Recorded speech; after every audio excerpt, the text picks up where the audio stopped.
There's this secret in my basement that I've been holding on to for over a year now, and it is this mountain of fabric that was gifted to me that's just been sitting there, like it's been watching me saying, "Are you going to do something with us?" Right on top of this pile has been this plaid fabric that has been calling my name since the day that I saw it.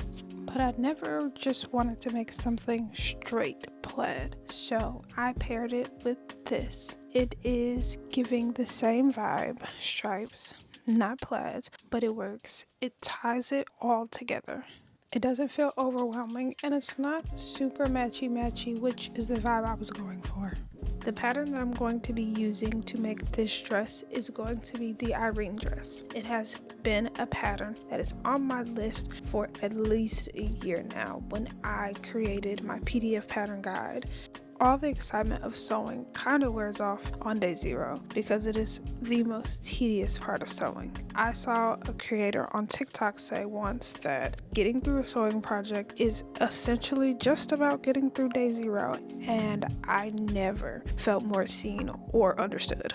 Day 0 is all the work that happens before the first stitch. It's the part of the process that no one ever romanticizes. All the prep work, the cutting, fusing the interfacing, pre-pressing hems, marking notches, beginning to serge all of your edges. This is the part that feels endless.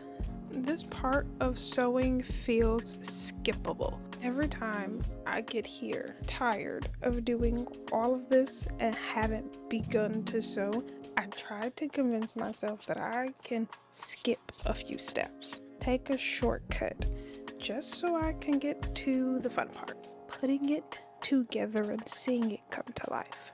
But doing that could mean certain doom. Rush it and things literally begin to unwrap.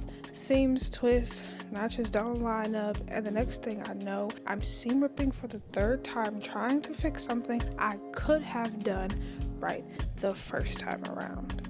It is frustrating, but honestly, it is way more frustrating than just slowing down and taking my time, doing things like they're supposed to be done in the beginning. Because even though day 0 is tedious, it is very important. It is the foundation of your project. Without it, nothing lines up. Seams even will fight back.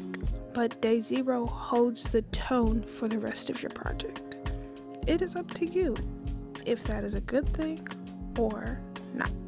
At this point, it is getting late, later than I had planned, and I am not as far as I had expected to be at this point. Prep day bled into day 1, and that has made the process feel a lot heavier than I expected.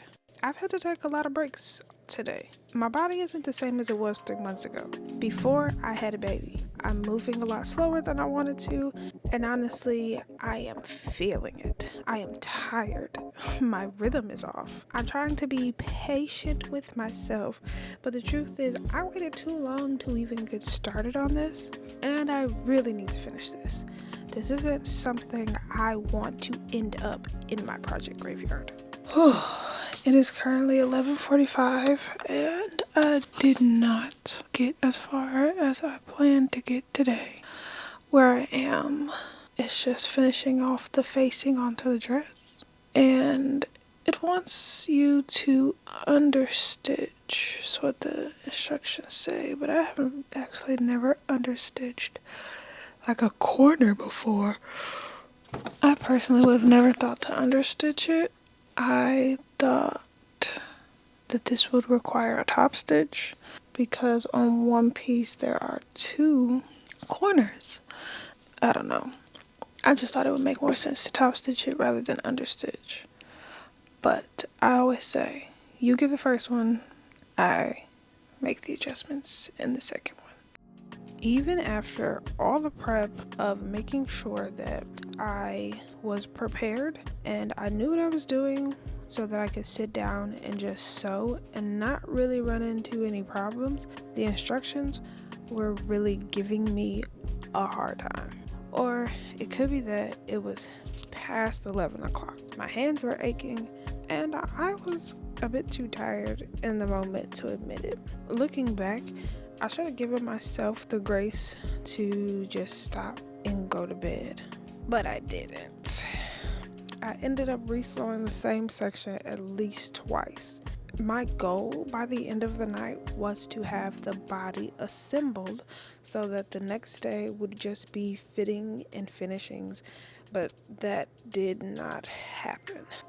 For the next few days, things moved slowly, like a crawl, but not in an exciting, oh, my baby's learning to crawl kind of way.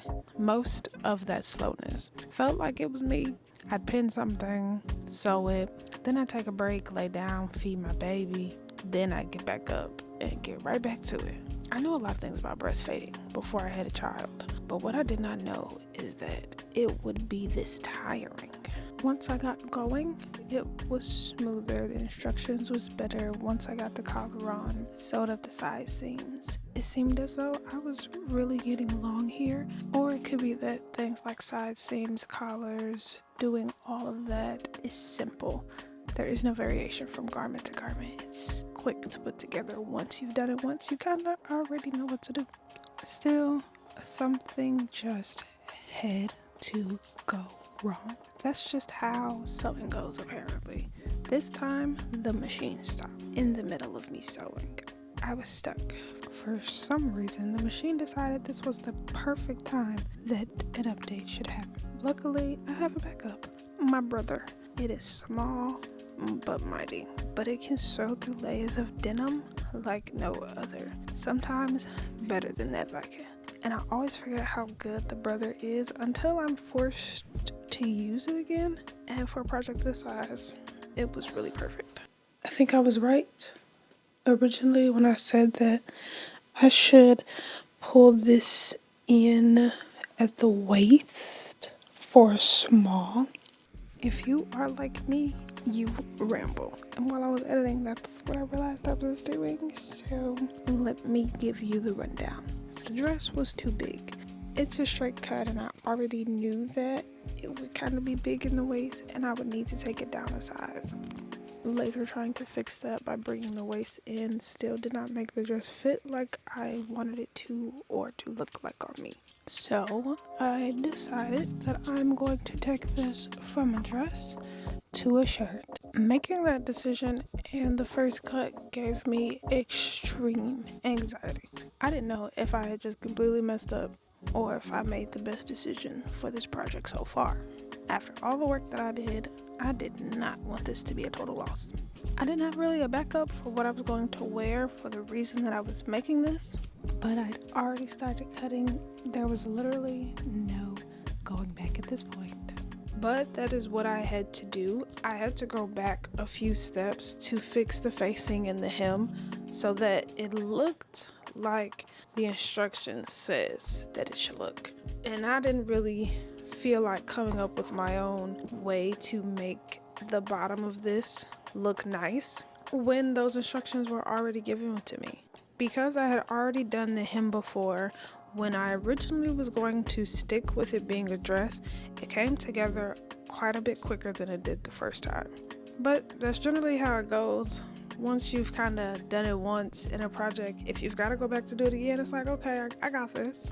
And that gave me a little momentum to keep going. It was like I could finally begin to see the light at the end of the tunnel and I was almost done. Once the hem was done, I literally was just turning under the sleeves and then buttonholes. I am not the best at buttonholes. I always have to do a little practice. I always make them crooked no matter how hard I try. The one thing I did not like about this was that in the instructions, they did not give you a width for how far the button should be. You just have to figure it out on your own. And button placement matters. Buttons that are even a little off, too close, too far, crooked, they can just make your whole thing look weird. It's the kind of detail people don't always notice outright, but they can feel it. Like, even if they can't exactly say what's wrong, they know something is off. That's the difference between handmade versus homemade, if you know what I mean. So I wanted to take my time here because I didn't want these buttons to feel or look off. And like I said earlier, buttonholes aren't my strength. So between lining up the spacing and making sure the actual buttonholes didn't ruin it, it was a task. Was it the last task? Yes. Which meant I had to put my excitement in check. I did not want to rush and mess up right here at the finish line because this was it. After this, it's done, no more fixes, and I now have a shirt. The first shirt I ever made, and I am so glad I decided to turn this dress into a shirt because it turned out so good. I can wear this like any kind of way, even though I meant to make it to be dressed up, but I was so proud that I finished this after not being on the sewing machine, and it felt good to finally wear something that I made. As slow as I was, the pace and having to get used to being like this in recovery, I was just happy for it to be done, and it looked great, a lot better than I thought.